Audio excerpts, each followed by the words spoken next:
নমস্কার। ঠাকুরমা স্বামীজি গুরুদেবের শ্রীচরণে প্রণাম জানাই। স্বামী সোমেশ্বরানন্দজি মহারাজের লেখা থেকে কিছুটা অংশ পড়ে শোনাই। আরতির পর ঠাকুরের শয়নঘর পরিষ্কার করার ডিউটি ছিল আমার। খুব একটা বেশি জিনিস নেই, খাট, একজোড়া চপ্পল ইত্যাদি।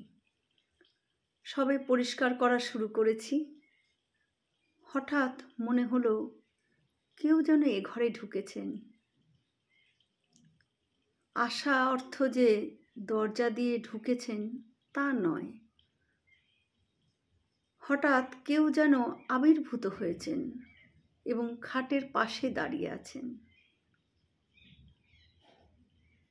বিরাট শরীর, প্রায় 9 ফুট 10 ফুট উচ্চতা। পেছনে তাকালাম, না, কেউ তো নেই। আবার মোছা শুরু করলাম আমি। আবারও সেই অনুভূতি। দরজা দিয়ে বেরিয়ে এসে দেখলাম, না, কেউ তো কোথাও নেই। ভয় না লাগলেও কেমন যেন একটু রহস্যময় মনে হলো আমার। বাতাসে ঢেউ, 3 তলায় আমি একা। এবার দোতলায় নেমে এলাম। না, এখানেও কেউ নেই।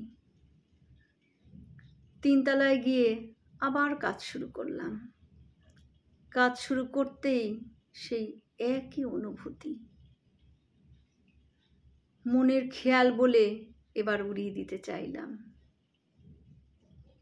কিন্তু তীব্রভাবে বুঝতে পারছি কেউ রয়েছেন, অবশ্যই কেউ রয়েছেন এই ঘরে। 20-25 মিনিট কাজ করার সময় এই রহস্যময় অনুভূতিটা আমার হতে থাকলো।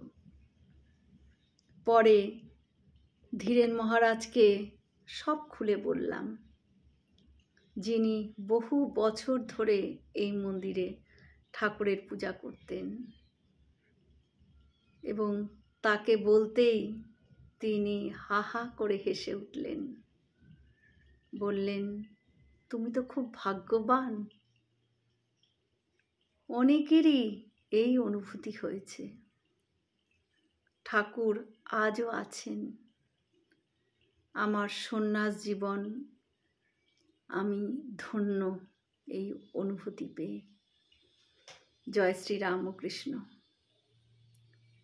আমরা সকলে মিলে একসাথে বলি, জয় মহামায় কি জয়, জয় ভগবান শ্রী শ্রী রামকৃষ্ণদেব কি জয়, জয় স্বামীজি মহারাজজি কি জয়।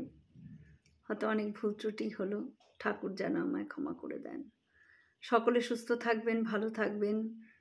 ঠাকুর মায়ের কৃপা দৃষ্টি সকলের উপর বর্ষিত হোক। শুভরাত্রি।